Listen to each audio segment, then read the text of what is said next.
Bootstrap নিয়ে আজকের পর্বে আমরা দেখব বুটস্ট্র্যাপ ফর্ম কন্ট্রোল।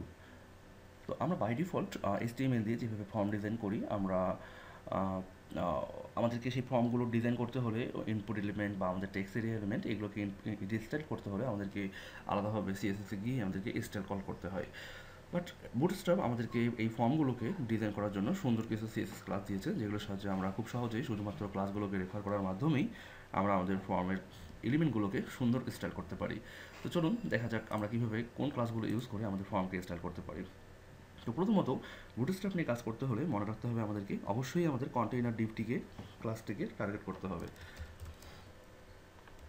সো আমরা কন্টেইনার নিলাম, কন্টেইনারের ভিতরে আমরা নেব হচ্ছে রো, আমরা রো নিলাম।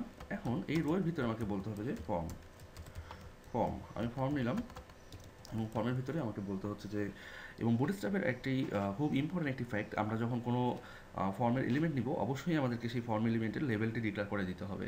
সো আমরা আগে লেভেলটি ডিক্লেয়ার করি। সাপোজ আমরা এখানে 3টি বা 4টি ফর্ম এলিমেন্ট নিব।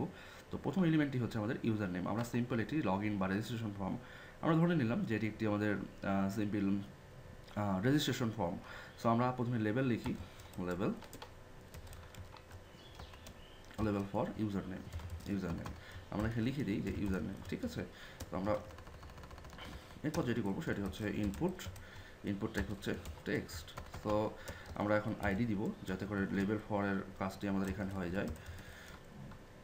আচ্ছা, আর যেহেতু আমরা এখানে বাই ডিফল্ট আমরা এখানে লেভেল ইউজ করছি, সো আমরা এখানে আর কোনো কিন্তু প্লেস হোল্ডার ইউজ করবো না, কিন্তু আমরা চাইলে এখানে প্লেস হোল্ডার ইউজ করতে পারি। Place holder, place PLSE, place holder আমরা বললাম যে চুজ ইউর ইউজার নেম, ঠিক আছে। আমরা এই করলাম। তো করার পর এটিকে আমাদেরকে অবশ্যই একটি ডিভের ভিতরে র্যাপ করতে হবে। সো ডিভটি কি, অবশ্যই আমাদেরকে ফর্ম কন্ট্রোল, ডিভটি হচ্ছে ফর্ম কন্ট্রোল। এই ফর্ম কন্ট্রোলের ভিতরে থাকলেই আমাদের ফর্মগুলো, সরি ডিভটি ফর্ম কন্ট্রোল না, ডিভটি হচ্ছে আমাদের ফর্ম গ্রুপ, ফর্ম গ্রুপের মধ্যে রাখতে হবে। আর আমাদের যে ক্লাসটি ইউজ করতে হবে সেটি হচ্ছে, আমি বলে দিচ্ছি, সেই ক্লাসটি হচ্ছে, এটি হচ্ছে ফর্ম কন্ট্রোল, ফর্ম কন্ট্রোল, ঠিক আছে। তো এবার আমরা যদি এটিকে রিফ্রেশ করে আসি, আমরা যদি আমাদের এই পেজকে রিফ্রেশ করি, দেখুন আমাদের কিন্তু বাই ডিফল্ট সুন্দর একটি ফর্মের এলিমেন্ট এখানে তৈরি হয়ে গিয়েছে, তাই না? কিন্তু আমাদেরকে যদি আমরা যদি চাইতাম যে এটা কি আমরা CSS দিয়ে আমাদের স্টাইল সেটি গিয়ে আমরা নতুন করে স্টাইল করি, তো এভাবে করতে হলে আমাদেরকে অনেকগুলো কোড লিখতে হতো, কিন্তু আমরা বুটস্ট্র্যাপ ইউজ করার কারণে আমাদের খুব সহজেই কিন্তু আমরা এর ইফেক্টটি পেয়ে গেলাম। আচ্ছা, এভাবে করে আমরা এই ডিভটিকে আবার রিপিট করে আমরা এখানে ইউজার নেম নেই, সরি এখানে পাসওয়ার্ড নেব, পাসওয়ার্ড পাসওয়ার্ড এখানে হবে পাসওয়ার্ড, পাসওয়ার্ড এখানে হবে পাসওয়ার্ড, পাসওয়ার্ড এবং আমাদেরকে এখানে বলে দিতে হবে PAWD পাসওয়ার্ড, আর প্লেসহোল্ডার হচ্ছে চুজ ইউর পাসওয়ার্ড। তাহলে কিন্তু আমাদের পাসওয়ার্ডটি আমরা এখানে পেয়ে গেলাম। দেখুন আমাদের লেভেল এবং আমাদের যে এলিমেন্ট বা আমাদের যে বক্স যেখানে আমরা আমাদের পাসওয়ার্ড বা আমাদের ইউজার নেমটি দিব সেটি কিন্তু অটোমেটিক্যালি এখানে স্টাইল হয়ে গিয়েছে, ঠিক আছে। তো আমাদের কিন্তু নতুন করে কোনো আর স্টাইল করতে হয়নি। আচ্ছা, এবারে আমরা আরও একটি জিনিস নিব, সেটি হচ্ছে ইমেল। যেহেতু আমাদের রেজিস্ট্রেশন ফর্ম ইমেল, আমরা এখানে নেব ইমেল, এখানে হবে ইনপুট টাইপ হচ্ছে ইমেল, এখানে হবে হচ্ছে আমাদের সবগুলোকে আমরা এখান থেকে এখানে লিখে দিতে হবে যে enter a valid email ID, enter a valid email, এখানে চুজ বানানগুলো ঠিক করে দিতে হবে। সো এবারে আমরা যদি এটাকে রিফ্রেশ করি, দেখুন আমাদের কিন্তু ইমেল আইডি এখানে চলে আসছে অলরেডি, ঠিক আছে। এইভাবে করে আমরা করতে পারি। তো এখানে মূল বিষয় হচ্ছে কি, যে আমাদেরকে অবশ্যই এটি ফর্ম গ্রুপের ভিতরে রাখতে হবে। অবশ্যই ফর্ম গ্রুপের ভিতরে রাখলেই তখন সে বুঝতে পারবে যে হ্যাঁ এটি কীভাবে করে ডিজাইনটি হবে, ঠিক আছে। কারণ লেভেলের জন্য কিন্তু আমরা স্পেশালি কোনো ক্লাস ইউজ করিনি, এটি কিন্তু ফর্ম গ্রুপের আন্ডারে এসে ফর্ম গ্রুপের ডিসেন্ডেন্ট হিসেবে লেভেল কাজ করছে, ঠিক আছে। আর আমরা যে ইনপুট টাইপ পাসওয়ার্ড ইউজ করছি সেই পাসওয়ার্ডের জন্য কিন্তু ইনপুট টাইপটি ইউজ করছি, এটার জন্য কিন্তু ফন্ট কন্ট্রোল যে আমাদের এলিমেন্টটি আছে সেটি কিন্তু ক্লাসটি আছে সেই ক্লাসটি কিন্তু রেফার করছে। কেমন করে বুঝবেন? আমরা বুঝবো যদি আমরা এই ক্লাসটিকে আমরা যদি বাইরে নিই, এখানে আমাদের মেইন কন্টেনারের বাইরে নিলাম, নিয়ে আমাদের রিফ্রেশ করি, দেখুন আমাদের কিন্তু এলিমেন্টটি কিন্তু স্টাইল হচ্ছে, তাই না? সো বুঝে নেওয়া উচিত যে আমাদের এই ইনপুট এলিমেন্টের জন্য আমাদের জাস্ট ওই ফর্ম, আমাদের যে ফর্ম কন্ট্রোল আছে, form control, so form control এই ক্লাসটি দিয়ে কিন্তু কাজ করছে। কিন্তু আমাদের যে ফর্ম এবং লেভেল যে আছে, লেভেলটিকে কন্ট্রোল করতে হলে কিন্তু আমাদেরকে লিখতে হবে কি ফর্ম গ্রুপ। আচ্ছা, এভাবে করে আমরা পেয়ে গেলাম। এখন আমরা যদি চাই এখানে সাবমিট বাটনটি অ্যাড করবো, তো সাবমিট বাটনটি অ্যাড করতে হলে কীভাবে করতে হবে আমি দেখে নিই। আর আমি এখানে চাচ্ছি যে আমার এখানে আরেকটি বক্স আছে, সেটা হচ্ছে ফাইল আপলোড।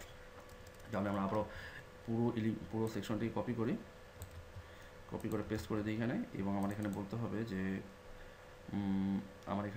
যে ফাইল আপলোড অথবা upload your image, upload your image বলে দিলাম। এখানে হবে কি, এটা হচ্ছে ইমেজ, এটি হবে, এটি কিন্তু ফাইল হবে, তখন এটি কিন্তু ইমেজ না, এটি ফাইল, আইডি হবে ইমেজ, কারণ এখান থেকে এইটিকে রেফার করছে, ঠিক আছে? তো এখানে বলে দিতে হবে, এখানে কিন্তু প্লেস হোল্ডার কাজ করবে না, ইনপুট টাইপ ফাইলে কিন্তু এই প্লেস হোল্ডার কাজ করে না, ঠিক আছে? তো আমরা এইভাবে করে দিলাম, রিফ্রেশ করলাম, আমাদের কিন্তু ইনপুট টাইপ এখানে চলে আসছে, ঠিক আছে?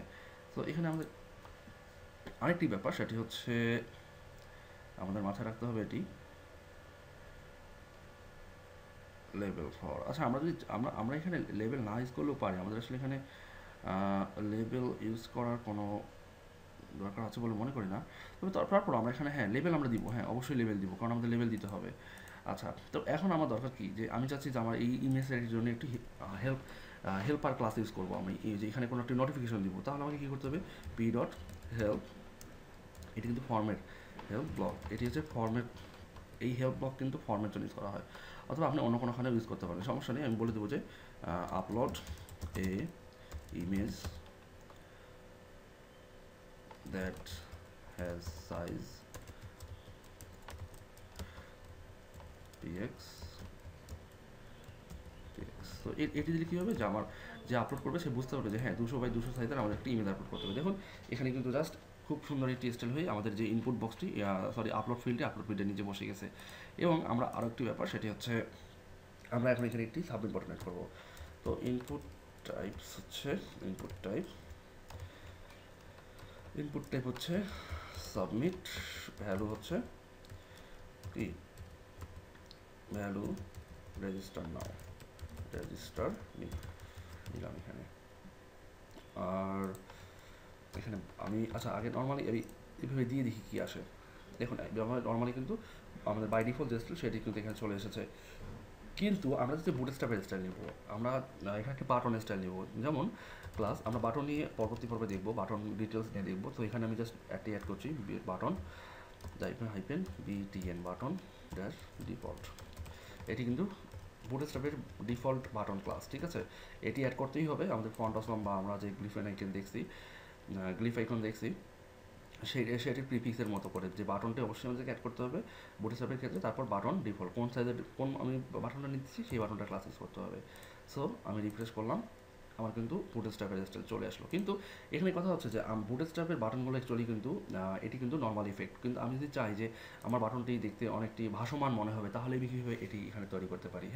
এটি এখানে তৈরি করা যায়। তৈরি করতে হলে আমাদেরকে আরও একটি আলাদা একটি স্টাইল সেখানে অ্যাড করতে হবে, যেটি আমরা ইতোমধ্যেই আমাদের সিএসএস ফাইলে আমরা দেখেছি, সেটি হচ্ছে বুটস্ট্র্যাপ -থিম। এই থিমটি যদি আমি অ্যাড করি, এই সিএসএসটি যদি আমরা অ্যাড করি এখানে আমাদের এই ক্লাসের ঠিক পরেই আমরা এখানে অ্যাড করলাম। এবার যদি আমি রিফ্রেশ করে দেখবেন বাটনের স্টাইলটি কিন্তু চেঞ্জ হয়ে যাবে। দেখুন চেঞ্জ হয়েছে, বাটনের স্টাইল কিন্তু চেঞ্জ হয়ে গেছে, দেখুন বাটনের স্টাইলটি কিন্তু চেঞ্জ হয়ে গেছে। সো এটি হচ্ছে থিম প্রিভিউয়ের কাজ, বা থিম প্রিভিউ আমাদের যে স্টাইল শিটটি আছে সেই স্টাইল শিটটির কাজটি কিন্তু এমনটি যে ও আমাদের বাটন বা অন্যান্য যে এলিমেন্টগুলো আছে সেই এলিমেন্টগুলোকে এভাবে করে ওদের ইফেক্টগুলোকে শো করাবে, ঠিক আছে? তো আমরা বুঝতে পারলাম যে আমাদের বুটস্ট্র্যাপ দিয়ে ফর্মগুলো খুব সহজেই আমরা ডিজাইন করতে পারি, কিন্তু এরপরেও আরও কিছু ব্যাপার রয়েছে যেগুলো দিয়ে আমরা ফর্মটিকে আরও আকর্ষণীয়ভাবে প্রেজেন্ট করতে পারি। যেমনটি আমি যদি আমাদের এই পুরো আমাদের পুরো যে রোটি আছে এই রোটিকে যদি কপি করি, আবারও রোটি কপি করলাম, কপি করে আমি যদি এখানে এইচআর দিয়ে দিই, যে এইচআর, এবং আমি যে নিচে পেস্ট করে দিই, এটিকে করলাম, রিফ্রেশ করি, দেখি কী আসে। দেখুন এইচআর এর কারণে কিন্তু আমাদের ফর্মটি আলাদা হয়ে গেছে, তাই না? এখন আমরা ফর্মটি কাজ করছি কি, এই ফর্মটি কাজ করছি। সো আমি চাচ্ছি যে আমার এই ফর্মটি যে এখন যেভাবে আছে, তো এইভাবে না রেখে আমি চাচ্ছি যে আমার ফর্মটি হবে কি, আমার ফর্মটি হবে নর্মালি হচ্ছে হরিজন্টাল টাইপের ফর্ম আর ইনলাইন টাইপের ফর্ম হবে। আমাদের ফর্মটি কেমন হবে? ইনলাইন টাইপের ফর্ম। তো ইনলাইন টাইপের ফর্ম করতে হলে আমাকে যা করতে হবে সেটি হচ্ছে আমার যে ফর্ম আছে, ফর্মের মধ্যে একটা ক্লাস অ্যাড করতে হবে। সেটা হচ্ছে class equal inline form inline. Okay, form inline আমি অ্যাড করে নিলাম। এবার আমি যদি রিফ্রেশ করি, সরি, আচ্ছা দেখুন আমি যে ফর্মটার মধ্যে ইনলাইন অ্যাড করছি সেই ফর্মটা কিন্তু অলরেডি ইনলাইন হয়ে গিয়েছে, তাই না? ইনলাইন হওয়ার মানে কি, যে আমার এই যে এলিমেন্টগুলো, আমার যে লেভেলগুলো আর আমার যে ফর্মের ইনপুট এরিয়াগুলো, এই ইনপুট এরিয়াগুলো কিন্তু লাইন বাই লাইন হয়ে গিয়েছে, মানে এটি ইনলাইন আকারে হয়ে গিয়েছে। সো আমাদেরকে যখন আমরা ইনলাইন নিয়ে কাজ করবো, আমাদেরকে মনে রাখতে হবে যেন আমরা একটু ফর্মের এলিমেন্টগুলো কম নেই, তাতে করে আমাদের কিন্তু এমন একদম এলোমেলো হয়ে যাবে। সো আমরা এখান থেকে ডিলিট করে দিই কিছু এলিমেন্ট, যেমন আমরা ইমেল পর্যন্ত ডিলিট করে দিলাম এখান থেকে। ডিলিট করে দিয়ে আমি এখানে বললাম যে এইটি হচ্ছে ক্লাস হচ্ছে ইনলাইন এলিমেন্ট। দ্যাট মিনস আমাদের দ্বিতীয় যে ফর্মটি আছে সেটিতে ইমপ্লিমেন্ট হবে। ঠিক আছে, দেখুন এটি। সো আমরা এখানে আরেকটি কাজ করতে পারি, সেটি হচ্ছে আমাদের যে সাবমিট বাটনটি আছে, সাবমিট বাটনটি আমরা রেখে দিব। আমরা জাস্ট এখান থেকে ইমেল পর্যন্ত ডিলিট করে দিব, সাবমিট বাটন থাকবে। আর এখানে আমাদের যে ক্লাসটি আছে সেই ক্লাসটি আমরা এখানে রেখে দিলাম। তাহলে দেখুন আমাদের কিন্তু এখন একটি হরিজন্টাল বা ইনলাইন একটি আমাদের এখানে ফর্ম চলে এসেছে, যেটি এটা হচ্ছে আমাদের ভার্টিক্যাল আর এটা হচ্ছে আমাদের ইনলাইন। আচ্ছা, এবারে আমরা চাচ্ছি যে আমরা ইনলাইন পেলাম, কিন্তু হরিজন্টালটা কীভাবে করবো? আমরা আসলে হরিজন্টাল বলতে কী বুঝাচ্ছি, তাই না? হরিজন্টাল বোঝাতে কী বুঝাচ্ছি, আমি বুঝাচ্ছি যে আমাদের হরিজন্টাল বলতে যা বোঝাচ্ছে সেটা হচ্ছে আমাদের ফর্মের লেভেলগুলো এপাশে থাকবে, দুটো ফর্মের লেভেলই, এই লেভেলটা এই লেভেলটা দুটো লেভেল এদিকে থাকবে, আর ফর্মের আমাদের ইনপুটগুলো এদিকে থাকবে, আর সাবমিট বাটনটা ঠিক ইনপুট এরিয়া বরাবর এইদিকে থাকবে। তো এটি কীভাবে করতে হবে? এটি করাও অনেক সহজ। তো আমরা প্রথমে আমাদের রোটাকে কপি করি এবং এই চার থেকেই কপি করি, একইভাবে এই চার থেকে কপি করি, এই চার থেকে কপি করলাম, করে আমরা এখানে বলে দিলাম যে আমাদের ফর্ম হরিজন্টাল লিখে দিলাম। এবার আমি রিফ্রেশ করি, তাহলে রিফ্রেশ করলে কি আসে দেখুন, আমাদের কিন্তু কোনো চেঞ্জ নেই। এই ফর্ম আর এই ফর্ম কিন্তু সেম। হ্যাঁ, আমরা যদি হরিজন্টালের পুরোপুরি ইফেক্টটা দিতে চাই তাহলে আমাদেরকে কী করতে হবে? আমাদেরকে ডেফিনেটলি আমাদের এখানে স্টাইলের পার্থক্য নিয়ে আসতে হবে। যেমন কোথায় পার্থক্য আনবো? প্রথমত আমাকে লেভেলে পার্থক্য করতে হবে। লেভেলে পার্থক্য করলে কী হবে, যে লেভেলে আমাকে বলতে হবে যে লেভেলে একটা ক্লাস অ্যাড করতে হবে, ক্লাস ইকুয়াল আমার লেভেল কন্ট্রোল আমাকে এখানে অ্যাড করতে হবে। আর আরেকটি হচ্ছে যে আমি যেহেতু চাচ্ছি যে আমার একটি দুটো কলামের ভাগ হবে, যে লেভেলগুলো একটি কলামে থাকবে আর আমার ইনপুট এলিমেন্টগুলো একটি কলামে থাকবে। সো আমাকে বলে দিতে হবে যে আমার লেভেলটির জন্য কয়টি কলাম থাকবে। আমাকে বলতে হবে যে কল md2, আমি দিলাম কল md2।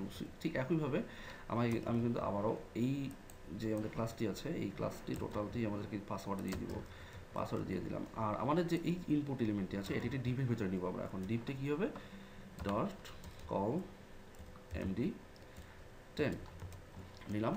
এবার আমি এটিকে নিচে নামিয়ে দিই এবং প্রেস করে দিলাম। একইভাবে আমি এটিকে যদি কপি করি এখন, আর এখানে যদি পেস্ট করে দিই, আমি জাস্ট পাসওয়ার্ডের ঘরটি চেঞ্জ করে দিব, পাসওয়ার্ড জুলিয়ার পাসওয়ার্ড। ঠিক আছে, এবার আমি রিফ্রেশ করি, তাহলে ইফেক্টটি কী আসে দেখুন, আসছে দুটি কিন্তু আমাদের বরাবর আমাদের পাসওয়ার্ডটি কিন্তু চলে আসছে। আর এটি এদিকে আসার কারণ হচ্ছে কি, যে এটির জন্য আমরা কোনো ধরনের ইফেক্ট নেইনি। যদি আমরা কোনো ধরনের ইফেক্ট নিতাম, অথবা আমরা যদি এমনটি বলে দিতাম যে এটিকে আমরা কীভাবে নিতে পারি, হ্যাঁ আমরা নিতে পারি এভাবে করে, আমরা দেখি কীভাবে নিতে পারি।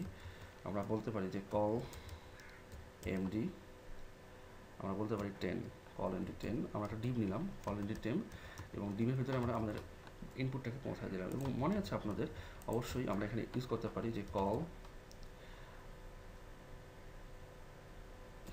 md offset 2। এই offset 2 মানে হচ্ছে margin left 2 column margin left থাকবে আমাদের এখানে। ঠিক আছে, সো এবার যদি আমি এখানে রিফ্রেশ করি, এখন কিন্তু আমাদের এটি কিন্তু বরাবর আসছে। ওকে, সো আমাদের ফর্মের ব্যাপার যেটি ছিল, ফর্মটা কিন্তু আমরা এইভাবে করে ডিজাইন করতে পারি। এখন আপনি চাচ্ছেন যে না, আমার এই ইউজার নেম ফিল্ডটি আমি ডিসেবল করে দেবো, তাহলে কী করতে হবে আপনাকে? ইউজার নেম ফিল্ড যদি ডিসেবল করতে চান তাহলে আপনাকে অবশ্যই ইউজার নেমে আসতে হবে। ইউজার নেম ফিল্ড, এখানে আপনাকে সিম্পলি বলতে হবে ডিসেবলড। তাহলে দেখুন কি আসে। দেখুন এটি কিন্তু এখন আমাদের ডিসেবল হয়ে গিয়েছে, তাই না? আচ্ছা, এভাবে করে আরও অনেকগুলো আমাদের ইনপুট এলিমেন্ট আছে, যেমন আমরা যেভাবে করতে চাই সেটি হচ্ছে, আচ্ছা আমরা ডিসেবল পেয়ে গেলাম। এখন যদি আমাদের এমনটি হয় যে আমরা চাচ্ছি যে আমাদের এই ইনপুটের যে সাইজগুলো, এই ইনপুটের সাইজগুলোকে আমরা বাড়াবো, তাহলে আসলে কীভাবে বাড়াতে পারি আমরা? এখানে অনেকগুলো অপশন আছে যে আমরা চাইলে ইনপুটের হাইট বাড়াতে পারি, আমরা চাইলে হাইট কমাতে পারি। তো এইটা করার জন্য কী করতে হবে আমাদেরকে? সো আমরা যেহেতু নিচের এলিমেন্ট নিয়ে কাজ করছি, আমরা নিচের ফর্মটাই দেখি, এই ফর্মটি নিয়ে আমরা কাজ করি। সো চলুন আমরা প্রথমে দেখিয়ে নিই যে আমাদের এখানে কী করা যায়। আমরা এখানে যেহেতু ক্লাস নিয়েছি একটি ক্লাস নিয়েছি, তো আমরা এখানে বলি input LG. Input LG means হচ্ছে কি ইনপুট লার্জ। সো দেখুন আমাদের কিন্তু ইনপুটটি লার্জ হয়ে গিয়েছে। সো আমরা যে আবারও এমনটি নেই যে ইনপুট লার্জ, আমাদের পরেরটি হচ্ছে ইনপুট এস এম। আমরা যাচ্ছি এস এম, তার মানে কি স্মল ডিভাইসের জন্য এস এম, স্মল ডিভাইস। এখন ছোটো হয়ে গিয়েছি, কিন্তু এভাবে করে আমরা চাইলে আরও নিতে পারি, যেমন আমাদের এস এম নিতে পারি, আমরা নিতে পারি এলজি, আমাদের এক্স এম নিতে পারি। আসলে ডিপেন্ড করবে আমরা কীভাবে আমরা কীভাবে নিব। হ্যাঁ, ঠিক আছে। তবে আমাদের এই ফর্ম ইনপুট যেটি, আমাদের ফর্মের ইনপুট মানে আমাদের এই ইনপুটের সাইজ যেটি, এটি আসলে আমাদের মূলত দুটি সাইজ আমাদের আছে। একটি হচ্ছে লার্জ লেভেল, এটি হচ্ছে লার্জ ইনপুট টাইপ, আর একটি হচ্ছে আমাদের স্মল ইনপুট টাইপ। সো এই দুটি হচ্ছে আমাদের ইনপুট টাইপের আমাদের যে এরিয়াগুলোকে বড় এবং ছোট করবে। তো আশা করি আপনারা এই ফর্ম নিয়ে আরও অনেক বেশি নিজেরা চর্চা করবেন, এবং বুটস্ট্র্যাপের যে getbootstrap.com সাইটের ডকুমেন্টেশনগুলো আছে, ডকুমেন্টেশনগুলো আপনারা আরও ভালোভাবে চর্চা করবেন। ওখানে আরও অনেক অ্যাডভান্স ফিচার দেওয়া আছে, এবং সেই অ্যাডভান্স ফিচারগুলো নিয়ে আপনারা প্র্যাকটিস করলে আপনারা বুটস্ট্র্যাপ ফর্ম কন্ট্রোলিং আরও অনেক ভালোভাবে শিখতে পারবেন।